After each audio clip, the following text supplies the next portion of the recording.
The art of deduction is an art that many a reader and fan of Sherlock Holmes will be familiar with. Join as the pair of Dr. Watson and Sherlock Holmes explore yet another mystery and adventure. Hope you enjoy this one. The start. 6.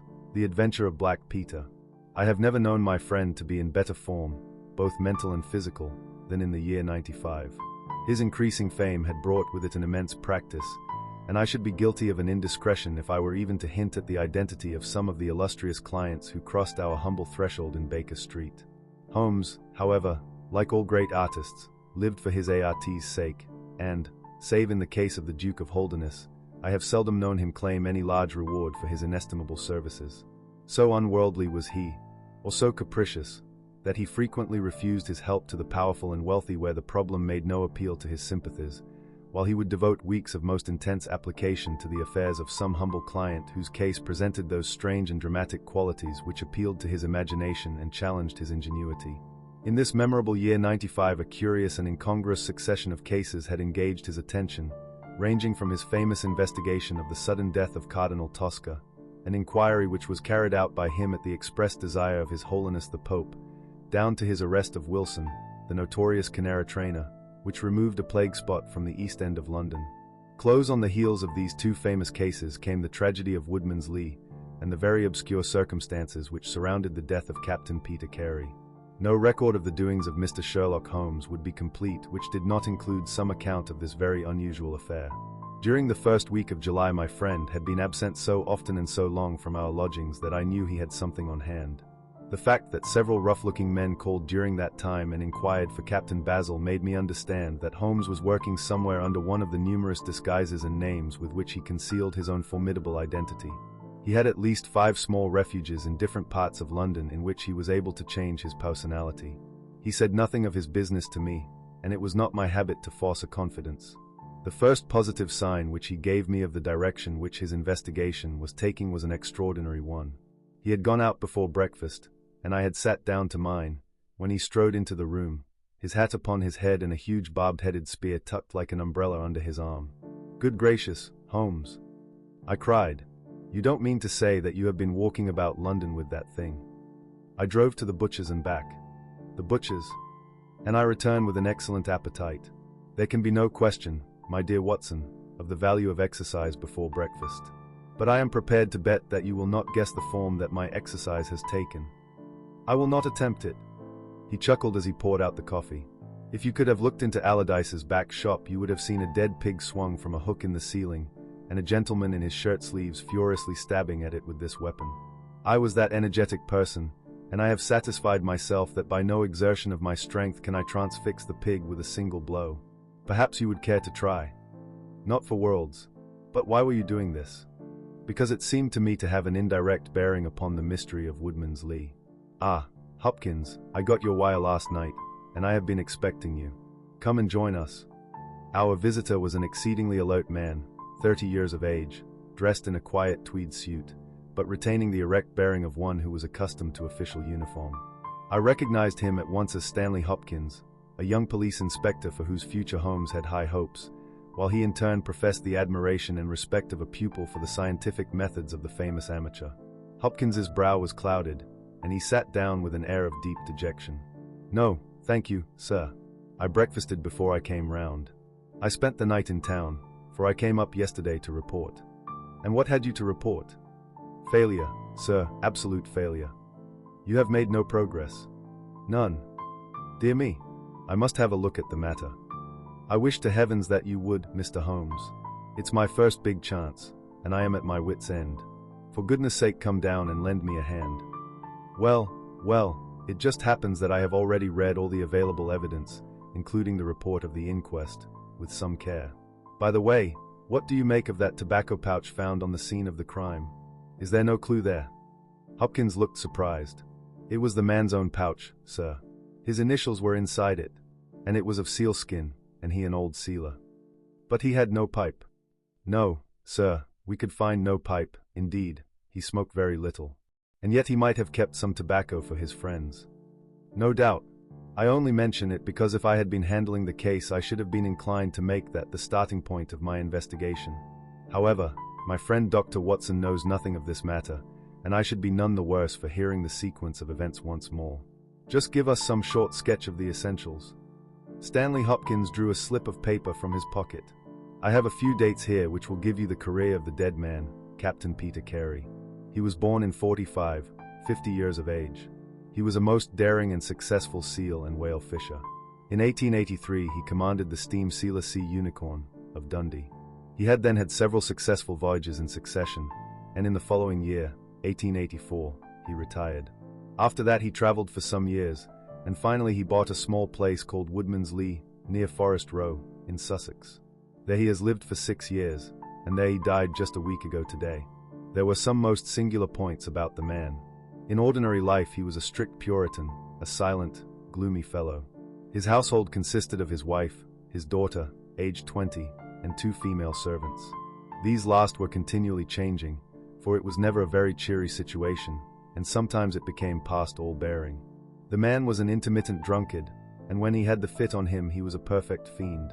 He has been known to drive his wife and his daughter out of doors in the middle of the night, and flog them through the pack until the whole village outside the gates was aroused by their screams. He was summoned once for a savage assault upon the old vicar, who had called upon him to remonstrate with him upon his conduct. In short, Mr. Holmes, you would go far before you found a more dangerous man than Peter Carey, and I have heard that he bore the same character when he commanded his ship. He was known in the trade as Black Peter, and the name was given him, not only on account of his swarthy features and the color of his huge beard, but for the humors which were the terror of all around him. I need not say that he was loathed and avoided by every one of his neighbors, and that I have not heard one single word of sorrow about his terrible end. You must have read in the account of the inquest about the man's cabin, Mr. Holmes, but perhaps your friend here has not heard of it. He had built himself a wooden outhouse. He always called it the cabin, a few hundred yards from his house, and it was here that he slept every night. It was a little, single-roomed hut, 16 feet by 10. He kept the key in his pocket, made his own bed, cleaned it himself, and allowed no other foot to cross the threshold. There are small windows on each side, which were covered by curtains and never opened. One of these windows was turned towards the high road, and when the light burned in it at night the folk used to point it out to each other and wonder what Black Peter was doing in there. That's the window, Mr. Holmes, which gave us one of the few bits of positive evidence that came out at the inquest. You remember that a stonemason, named Slater, walking from Forest Row about 1 o'clock in the morning, 2 days before the murder, stopped as he passed the grounds and looked at the square of light still shining among the trees. He swears that the shadow of a man's head turned sideways was clearly visible on the blind, and that this shadow was certainly not that of Peter Carey, whom he knew well. It was that of a bearded man, but the beard was short and bristled forwards in a way very different from that of the captain. So he says, but he had been 2 hours in the public house, and it is some distance from the road to the window. Besides, this refers to the Monday, and the crime was done upon the Wednesday. On the Tuesday Peter Carey was in one of his blackest moods, flushed with drink and as savage as a dangerous wild beast. He roamed about the house, and the women ran for it when they heard him coming. Late in the evening he went down to his own hut. About 2 o'clock the following morning his daughter, who slept with her window open, heard a most fearful yell from that direction, but it was no unusual thing for him to bawl and shout when he was in drink, so no notice was taken. On rising at 7 one of the maids noticed that the door of the hut was open, but so great was the terror which the man caused that it was midday before anyone would venture down to see what had become of him. Peeping into the open door they saw a sight which sent them flying with white faces into the village. Within an hour I was on the spot and had taken over the case. Well, I have fairly steady nerves, as you know, Mr. Holmes, but I give you my word that I got a shake when I put my head into that little house. It was droning like a harmonium with the flies and bluebottles, and the floor and walls were like a slaughterhouse. He had called it a cabin, and a cabin it was sure enough, for you would have thought that you were in a ship. There was a bunk at one end, a sea chest, maps and charts, a picture of the Sea Unicorn, a line of logbooks on a shelf, all exactly as one would expect to find it in a captain's room. And there in the middle of it was the man himself, his face twisted like a lost soul in torment, and his great brindled beard stuck upwards in his agony. Right through his broad breast a steel harpoon had been driven, and it had sunk deep into the wood of the wall behind him. He was pinned like a beetle on a card. Of course, he was quite dead, and had been so from the instant that he had uttered that last yell of agony. I know your methods, sir, and I applied them. Before I permitted anything to be moved I examined most carefully the ground outside, and also the floor of the room. There were no footmarks, meaning that you saw none. I assure you, sir, that there were none. My good Hopkins, I have investigated many crimes, but I have never yet seen one which was committed by a flying creature. As long as the criminal remains upon two legs, so long must there be some indentation, some abrasion, some trifling displacement which can be detected by the scientific searcher. It is incredible that this blood-bespattered room contained no trace which could have aided us. I understand, however, from the inquest that there were some objects which you failed to overlook. The young inspector winced at my companion's ironical comments. I was a fool not to call you in at the time, Mr. Holmes. However, that's past praying for now. Yes, there were several objects in the room which called for special attention. One was the harpoon with which the deed was committed. It had been snatched down from a rack on the wall. Two others remained there, and there was a vacant place for the third. On the stock was engraved SSC Unicorn, Dundee. This seemed to establish that the crime had been done in a moment of fury, and that the murderer had seized the first weapon which came in his way.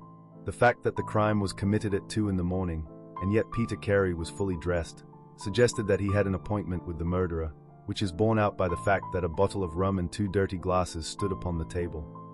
Yes, said Holmes, I think that both inferences are permissible. Was there any other spirit but rum in the room?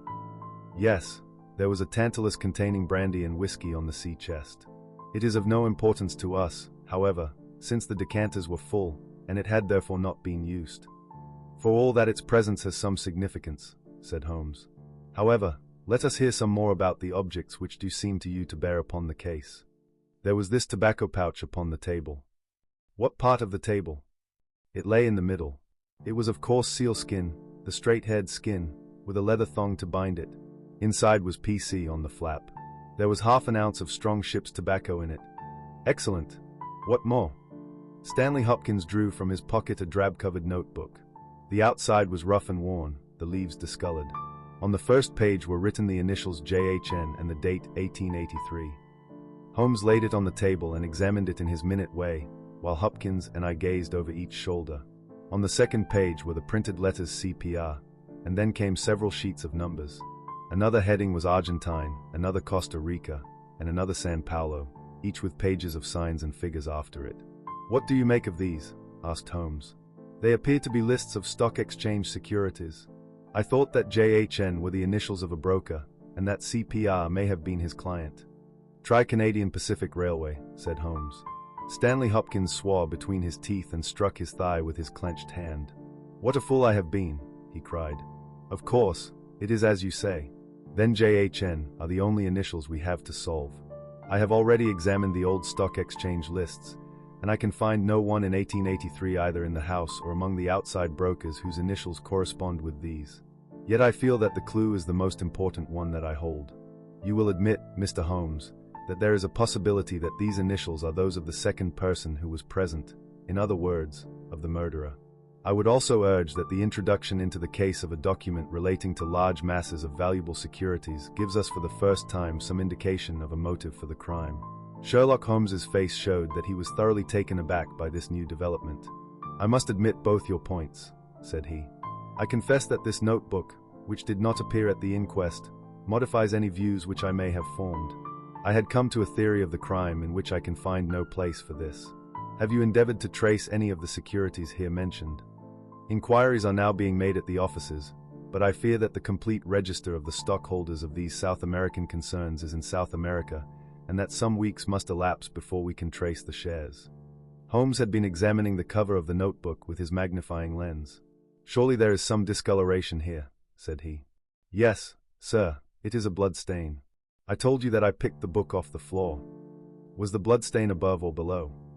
On the side next the boards. Which proves, of course, that the book was dropped after the crime was committed. Exactly, Mr. Holmes. I appreciated that point, and I conjectured that it was dropped by the murderer in his hurried flight. It lay near the door. I suppose that none of these securities have been found among the property of the dead man. No, sir. Have you any reason to suspect robbery? No, sir. Nothing seemed to have been touched. Dear me, it is certainly a very interesting case. Then there was a knife, was there not? A sheath knife, still in its sheath. It lay at the feet of the dead man. Mrs. Carey has identified it as being her husband's property. Holmes was lost in thought for some time. "Well," said he, at last, "I suppose I shall have to come out and have a look at it." Stanley Hopkins gave a cry of joy. "Thank you, sir. That will indeed be a weight off my mind." Holmes shook his finger at the inspector. "It would have been an easier task a week ago," said he. "But even now my visit may not be entirely fruitless. Watson, if you can spare the time, I should be very glad of your company. If you will call a four-wheeler, Hopkins, we shall be ready to start for Forest Row in a quarter of an hour."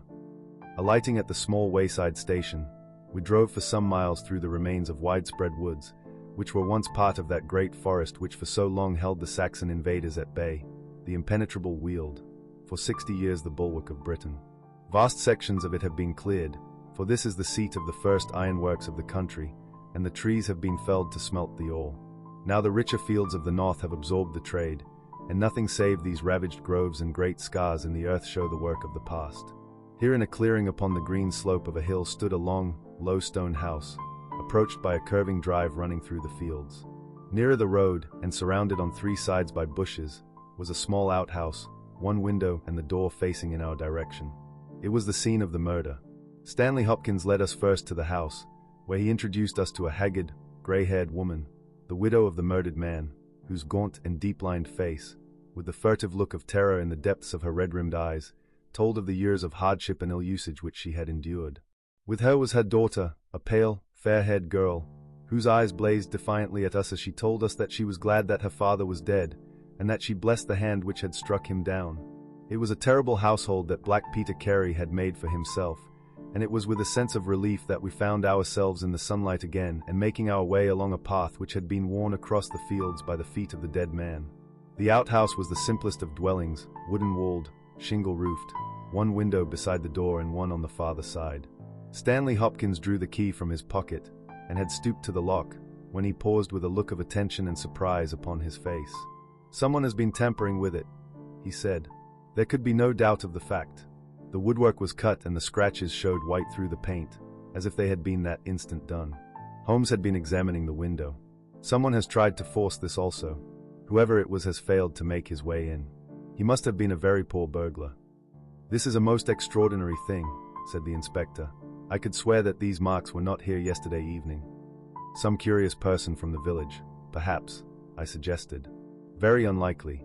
Few of them would dare to set foot in the grounds, far less try to force their way into the cabin. What do you think of it, Mr. Holmes?" "I think that fortune is very kind to us." "You mean that the person will come again?" "It is very probable. He came expecting to find the door open. He tried to get in with the blade of a very small penknife. He could not manage it. What would he do? Come again next night with a more useful tool. So I should say. It will be our fault if we are not there to receive him. Meanwhile, let me see the inside of the cabin." The traces of the tragedy had been removed, but the furniture within the little room still stood as it had been on the night of the crime. For 2 hours, with most intense concentration, Holmes examined every object in turn, but his face showed that his quest was not a successful one. Once only he paused in his patient investigation. "Have you taken anything off this shelf, Hopkins?" "No, I have moved nothing." "Something has been taken. There is less dust in this corner of the shelf than elsewhere. It may have been a book lying on its side. It may have been a box. Well, I can do nothing more. Let us walk in these beautiful woods, Watson, and give a few hours to the birds and the flowers. We shall meet you here later, Hopkins, and see if we can come to closer quarters with the gentleman who has paid this visit in the night." It was past 11 o'clock when we formed our little ambuscade. Hopkins was for leaving the door of the hut open, but Holmes was of the opinion that this would rouse the suspicions of the stranger. The lock was a perfectly simple one, and only a strong blade was needed to push it back. Holmes also suggested that we should wait, not inside the hut, but outside it among the bushes which grew round the farther window. In this way we should be able to watch our man if he struck a light, and see what his object was in this stealthy nocturnal visit. It was a long and melancholy vigil, and yet brought with it something of the thrill which the hunter feels when he lies beside the water pool and waits for the coming of the thirsty beast of prey. What savage creature was it which might steal upon us out of the darkness? Was it a fierce tiger of crime, which could only be taken fighting hard with flashing fang and claw, or would it prove to be some skulking jackal, dangerous only to the weak and unguarded? In absolute silence we crouched amongst the bushes, waiting for whatever might come. At first the steps of a few belated villagers, or the sound of voices from the village, lightened our vigil. But one by one these interruptions died away and an absolute stillness fell upon us, save for the chimes of the distant church, which told us of the progress of the night, and for the rustle and whisper of a fine rain falling amid the foliage which roofed us in. 2:30 had chimed, and it was the darkest hour which precedes the dawn, when we all started as a low but sharp click came from the direction of the gate. Someone had entered the drive. Again there was a long silence, and I had begun to fear that it was a false alarm, when a stealthy step was heard upon the other side of the hut, and a moment later a metallic scraping and clinking. The man was trying to force the lock. This time his skill was greater or his tool was better, for there was a sudden snap and the creak of the hinges. Then a match was struck, and next instant the steady light from a candle filled the interior of the hut. Through the gauze curtain our eyes were all riveted upon the scene within. The nocturnal visitor was a young man, frail and thin, with a black moustache which intensified the deadly pallor of his face. He could not have been much above 20 years of age. I have never seen any human being who appeared to be in such a pitiable fright, for his teeth were visibly chattering and he was shaking in every limb. He was dressed like a gentleman, in Norfolk jacket and knickerbockers, with a cloth cap upon his head. We watched him staring round with frightened eyes.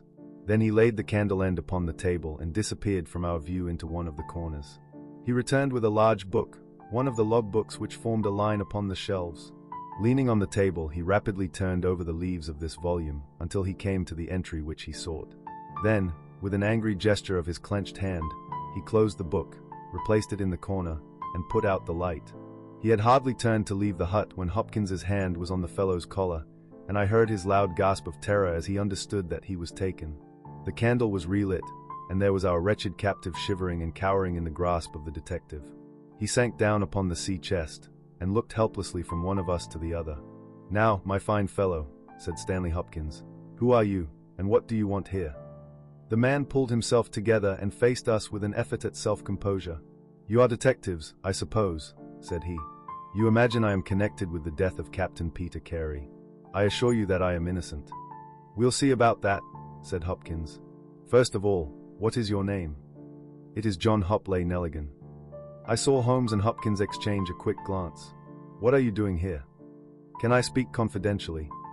"No, certainly not. Why should I tell you? If you have no answer, it may go badly with you at the trial." The young man winced. "Well, I will tell you," he said. "Why should I not? And yet I hate to think of this old scandal gaining a new lease of life. Did you ever hear of Dawson and Nelligan?" I could see from Hopkins's face that he never had, but Holmes was keenly interested. "You mean the West Country bankers," said he. "They failed for $1 million, ruined half the county families of Cornwall, and Nelligan disappeared." "Exactly. Nelligan was my father. At last we were getting something positive, and yet it seemed a long gap between an absconding banker and Captain Peter Carey pinned against the wall with one of his own harpoons." We all listened intently to the young man's words. It was my father who was really concerned. Dawson had retired. I was only 10 years of age at the time, but I was old enough to feel the shame and horror of it all.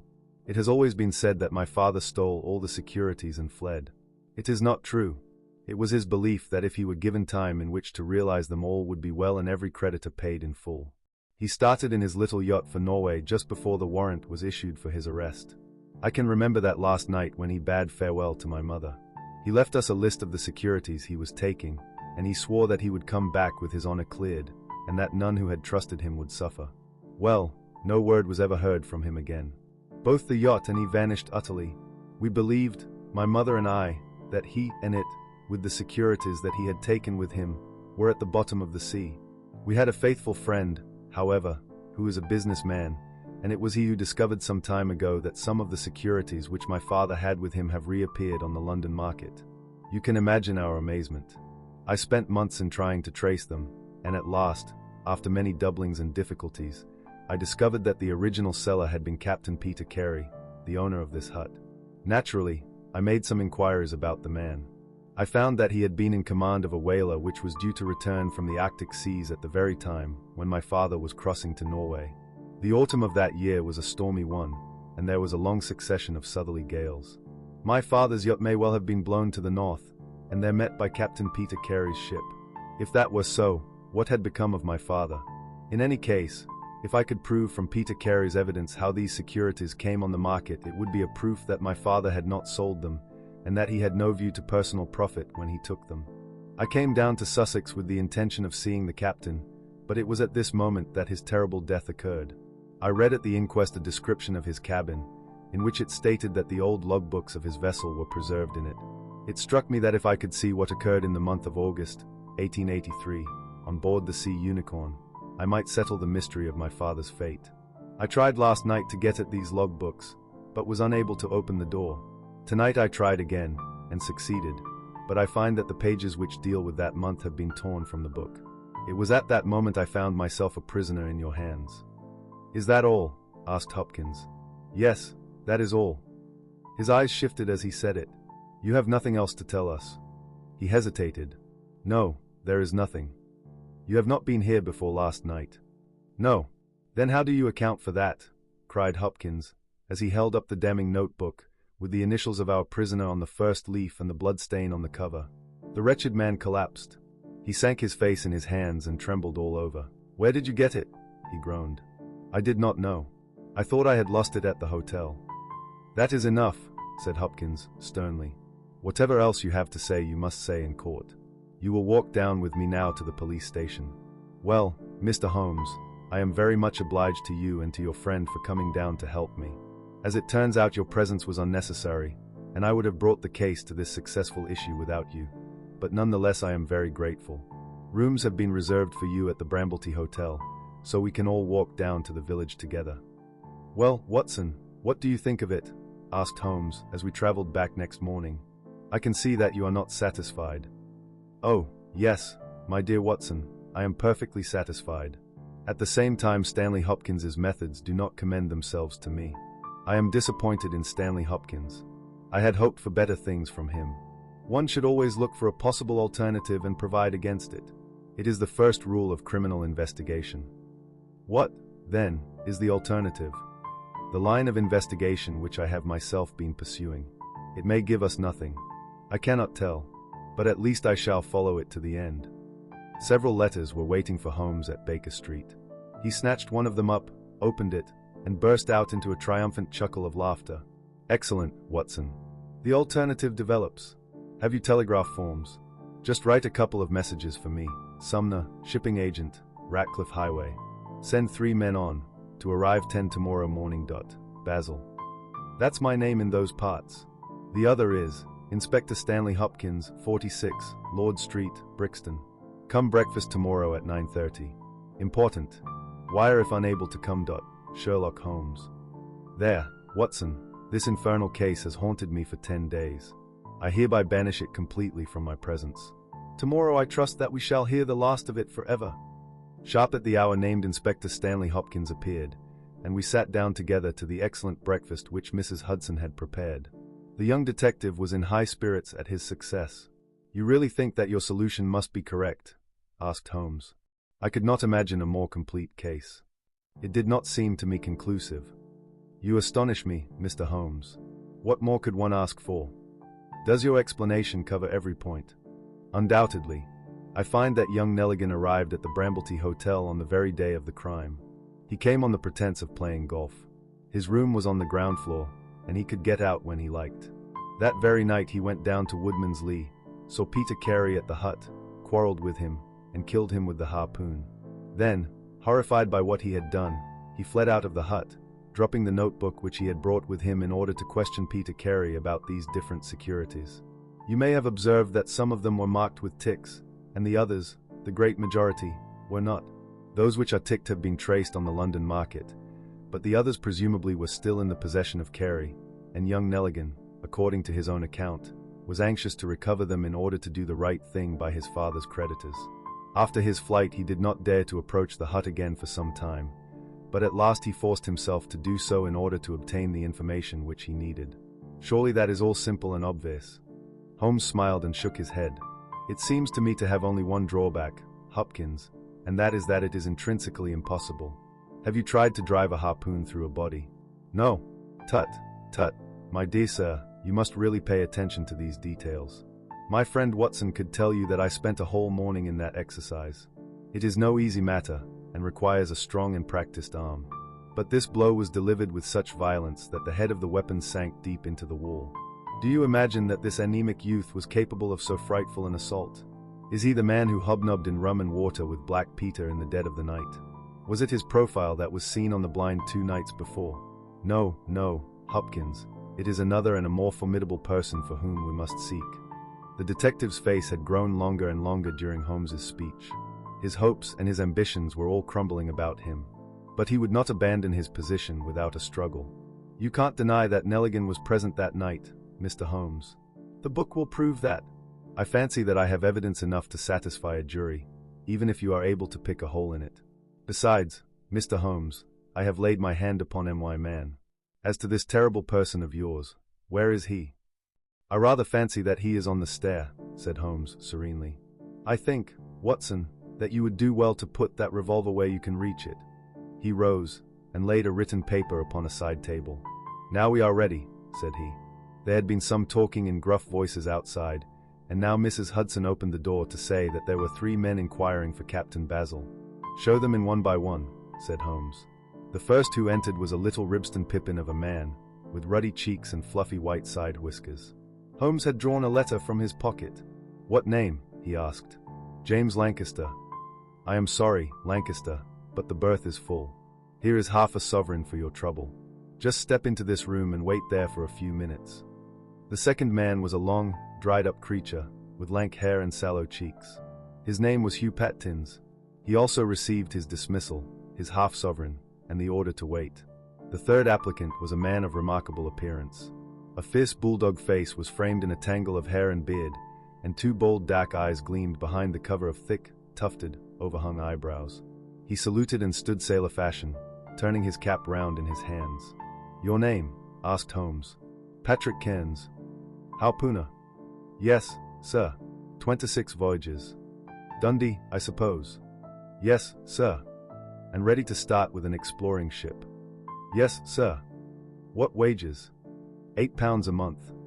Could you start at once? As soon as I get my kit. Have you your papers? Yes, sir. He took a sheaf of worn and greasy forms from his pocket. Holmes glanced over them and returned them. You are just the man I want, said he. Here's the agreement on the side table. If you sign it, the whole matter will be settled.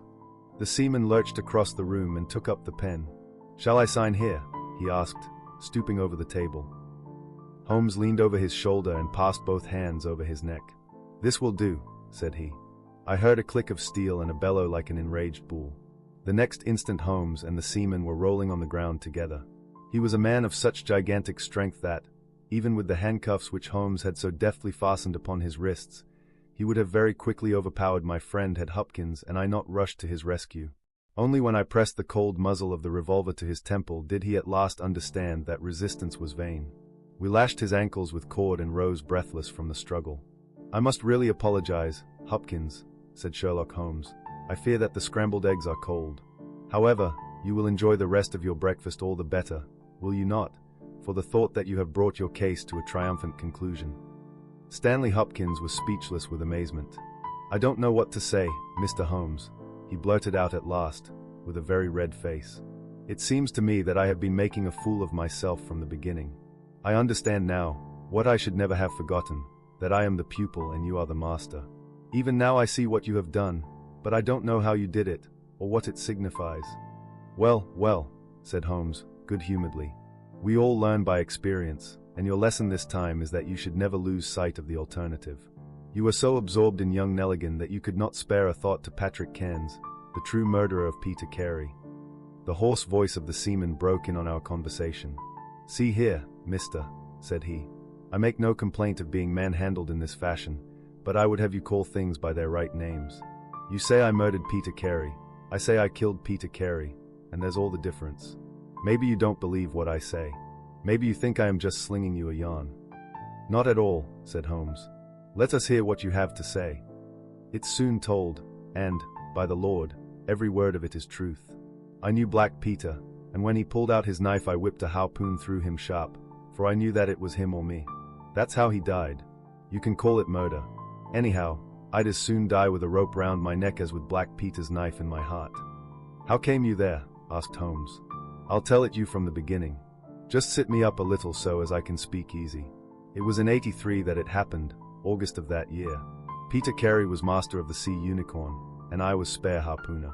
We were coming out of the ice pack on our way home, with headwinds and a weak southerly gale, when we picked up a little craft that had been blown north. There was one man on her, a landsman. The crew had thought she would founder, and had made for the Norwegian coast in the dinghy. I guess they were all drowned. Well, we took him on board, this man, and he and the skipper had some long talks in the cabin. All the baggage we took off with him was one tin box.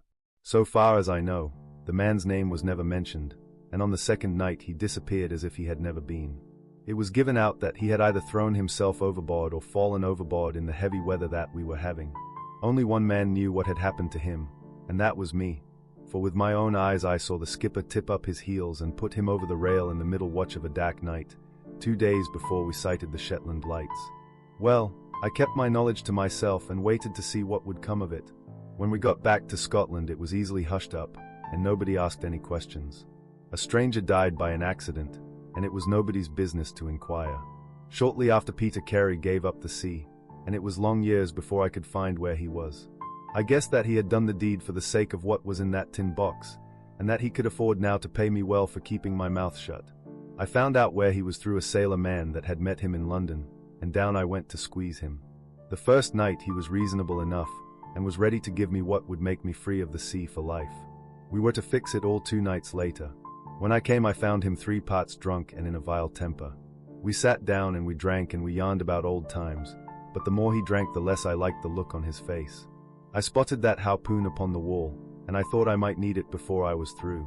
Then at last he broke out at me, spitting and cursing, with murder in his eyes and a great clasp knife in his hand. He had not time to get it from the sheath before I had the harpoon through him. Heavens! What a yell he gave, and his face gets between me and my sleep. I stood there, with his blood splashing round me, and I waited for a bit, but all was quiet, so I took heart once more. I looked round, and there was the tin box on a shelf. I had as much right to it as Peter Carey, anyhow, so I took it with me and left the hut. Like a fool I left my bacca pouch upon the table. Now I'll tell you the queerest part of the whole story. I had hardly got outside the hut when I heard someone coming, and I hid among the bushes. A man came slinking along, went into the hut, gave a cry as if he had seen a ghost, and legged it as hard as he could run until he was out of sight. Who he was or what he wanted is more than I can tell. For my part, one walked 10 miles, got a train at Tunbridge Wells, and so reached London, and no one the wiser. Well, when I came to examine the box I found there was no money in it, and nothing but papers that I would not dare to sell. I had lost my hold on Black Peter, and was stranded in London without a shilling. There was only my trade left. I saw these advertisements about harpooners and high wages, so I went to the shipping agents, and they sent me here. That's all I know, and I say again that if I killed Black Peter the law should give me thanks, for I saved them the price of a hempen rope. A very clear statement, said Holmes, rising and lighting his pipe. I think, Hopkins, that you should lose no time in conveying your prisoner to a place of safety. This room is not well adapted for a cell, and Mr. Patrick Cairns occupies too large a proportion of our carpet. Mr. Holmes, said Hopkins, I do not know how to express my gratitude. Even now I do not understand how you attained this result. Simply by having the good fortune to get the right clue from the beginning. It is very possible if I had known about this notebook it might have led away my thoughts, as it did yours. But all I heard pointed in the one direction.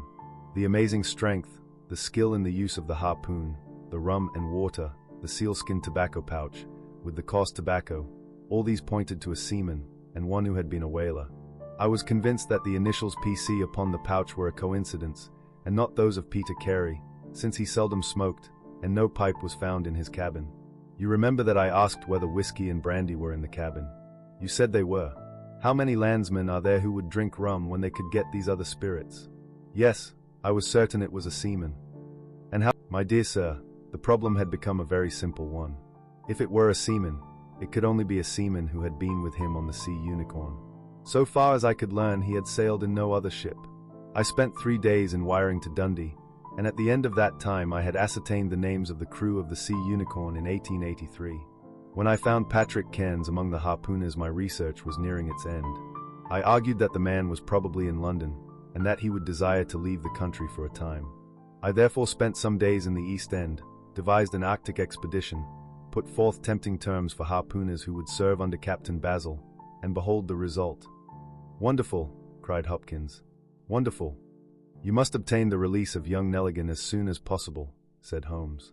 "I confess that I think you owe him some apology. The tin box must be returned to him, but, of course, the securities which Peter Carey has sold are lost forever. There's the cab, Hopkins, and you can remove your man. If you want me for the trial, my address and that of Watson will be somewhere in Norway. I'll send particulars later."